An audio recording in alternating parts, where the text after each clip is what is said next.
नमस्कार। मैं हरीश सुरतानी, सोशियोलॉजिस्ट। समाज शास्त्र मेरा प्रिय विषय है। आज हम बात करते हैं भारत की शिक्षा व्यवस्था पर। शिक्षा का अर्थ क्या है? शिक्षा का अर्थ है किसी बच्चे के शरीर, मन और आत्मा में मौजूद सर्वोत्तम गुणों का सर्वांगीण विकास करना है। चारों दिशाओं से उसका विकास करना है। एक बच्चे को दिशा देनी है। इसका उद्देश्य क्या है? किसी भी भाषा के लिखने, बोलने, व्याकरण और गणित का ज्ञान प्रदान करना है। समाज की जटिल संस्कृति को समझने के लिए ज्ञान देना है। बच्चे में सामाजिक और आर्थिक उतार चढ़ाव को संयमित करने के लिए क्षमता पैदा करना है। संस्कृति में सुधार और वृद्धि करना है। आर्थिक संरक्षण प्रदान करना है। ये शिक्षा के मुख्य उद्देश्य हैं। आज हम इसको गुरुकुली व्यवस्था के रूप में समझने का एक प्रयास करते हैं। शरीर को चलाने वाले 3 तत्व हैं: शरीर, मन और आत्मा। शरीर क्या है? ये 5 तत्वों से बना है। ये सभी को पता है। पहला तत्व है आकाशी तत्व, जिसका एक ही गुण है, वो सिर्फ शब्द प्रदान करता है। आकाश का एक ही गुण है, शब्द प्रदान करता है। वायु के 2 गुण हैं, उसमें शब्द भी है और स्पर्श भी है। स्पर्श माने टच भी करती है।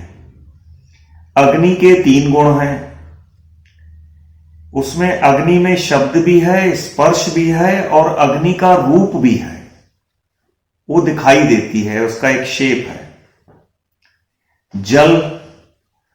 जल में 4 गुण हैं। जल में शब्द भी है, स्पर्श भी है, रूप भी है और रस भी है। अब आते हैं पृथ्वी पर। पृथ्वी में 5 गुण हैं। पृथ्वी में शब्द भी है, स्पर्श भी है, रूप भी है, रस भी है और गंध भी है। उसको सूंघ भी सकते हैं।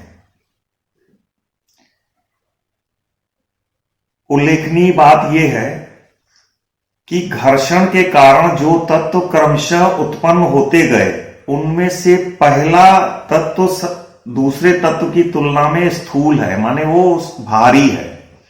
उसके गुण बढ़ते जाते हैं। अब बात करते हैं मन की। हिंदू धर्म में मन को बनाने के लिए 16 संस्कारों के द्वारा संस्कारित किया जाता है, जो गर्भाधान से स्टार्ट होकर मृत्यु संस्कार तक 16 संस्कार होते हैं, जिससे संस्कारित होने के बाद ही एक मनुष्य को सामाजिक मनुष्य का दर्जा प्राप्त होता है।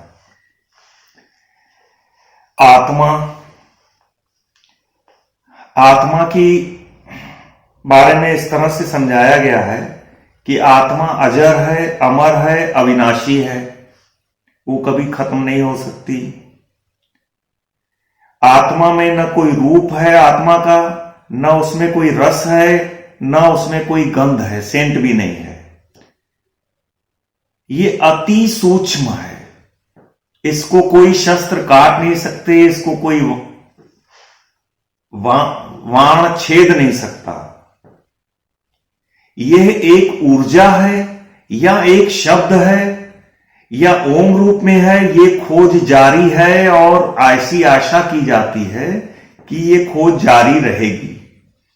हमारे मनीषियों ने उपनिषदों के माध्यम से इस पर बहुत तर्क किए हैं और समझने का भरसक प्रयास किया है। इस तरह हमारी गुरुकुली शिक्षा में कितने सूक्ष्म रूप में शारीरिक सुख, मानसिक सुख और आत्मिक सुख तीनों प्रकार से समझाया गया है। और हमारी गुरुकुली शिक्षा व्यवस्था में धर्म, अर्थ, काम, मोक्ष चारों के संतुलन की व्यवस्था की गई है। अर्थ का मतलब आप समझिए कैरियर, भविष्य, जिससे धन उपार्जन किया जाता है, उसकी भी व्यवस्था भरपूर की गई है।